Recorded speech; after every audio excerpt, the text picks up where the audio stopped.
This is the side lying abduction, and it is imperative that we keep our thumb facing forward, arm at a 45-degree angle.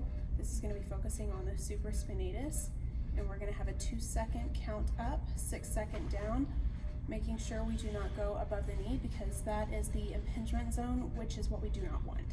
So 1, 2, 1, 2, 3, 4, 5, 6. So this is the push-up plus. We're going to start in the quadruped position, hands underneath the shoulders, knees underneath the hips, and we are going to protract the scaps, rounding out the back. All the movement is in the shoulder blades, and then retract as if you're pinching them together. And this is focusing on the serratus anterior and the subscapularis. Then we're going to progress to something unstable, and we will do the same exact thing, maintaining that lordosis, and all the movement is in the scaps. So this is the field goal. We're going to start out, normally you would have a pillow underneath your chest here, but I have enough cushion as it is. So we'll start out here. We're going to retract the scapula and bring your arms up in a field goal position, bringing palms in, and then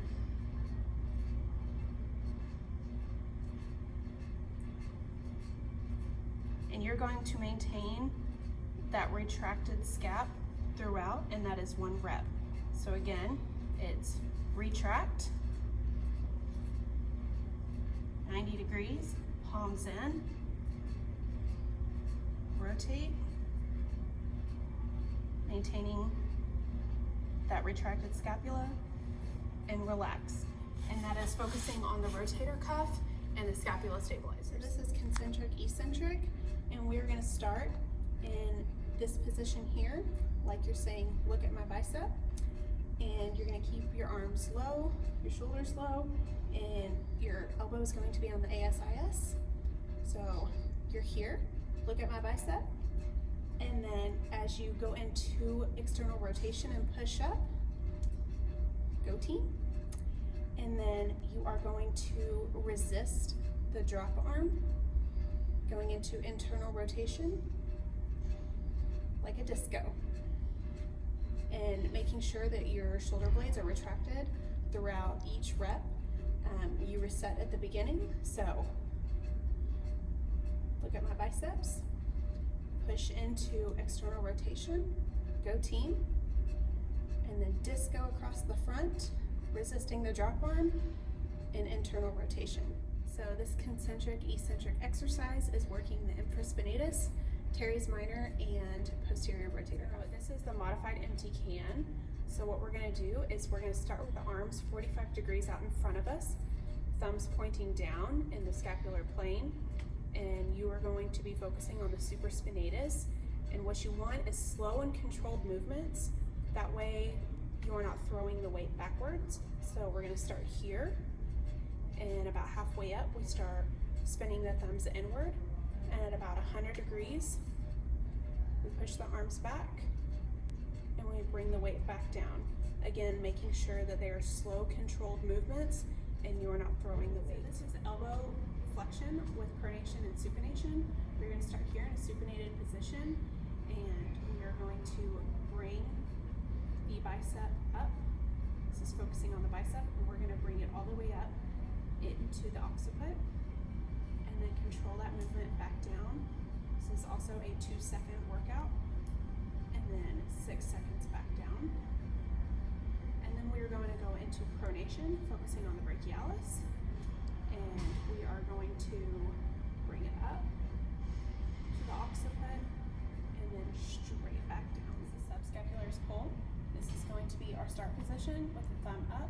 It's also internal rotation.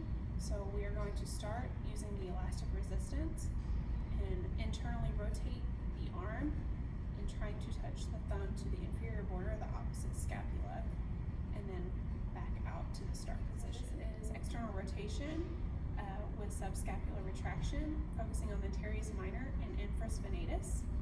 So So we're going to start here with a padding of sorts underneath the armpit so we can really focus and isolate our movement here. And as we pull into external rotation, we're going to keep the scapulas retracted throughout and our elbows very close to our body. That way it is isolating those muscles. This is the bilateral Blackburn 3. It's focusing on the scapular stabilizers with a long lever action of the rotator cuff and also focusing on the posterior deltoid.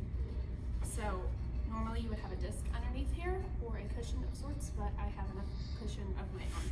So we start here and we're going to pinch the shoulder blades together and retract the scap, starting with thumb down, come straight out, reset,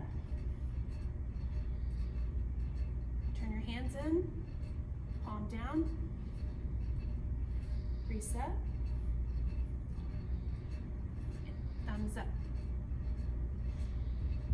and reset. And that is 1 rep for the bilateral Blackburn 3. So this is the standing four-way, focusing on the anterior and lateral deltoid and the supraspinatus portion of the rotator cuff. So we're going to start here with small hand weights, and we're going to bring the thumbs up straight in front of you, and then back down, and then in the scapular plane, or about 45 degrees, and back down, and then at full abduction, 90 degrees, and back down. And then retract your shoulder blades together like you're putting your hands in your pockets. And that is 1 full rep. The dynamic Blackburn, and this is focusing on the scapula stabilizers. It's primarily eccentric, but it's also concentric and works every portion of the rotator cuff. So we're going to start out with our hands on our bottom, and we're going to retract our scapula, and then we're going to push down with our hands towards our heels, and we're going to let go, keeping our scapula retracted. Bring the hands out in front of you, back down, keeping the scapula retracted throughout. Place the hands back on the bottom, and then relax. And that is 1 rep of the dynamic Blackburn. This is scapular retraction end range, and this helps focus on maintaining good posture. So we're going to start out here with our arms at a 90-90, and we're going to retract the scapula, and then relax. And retract the scapula, and relax.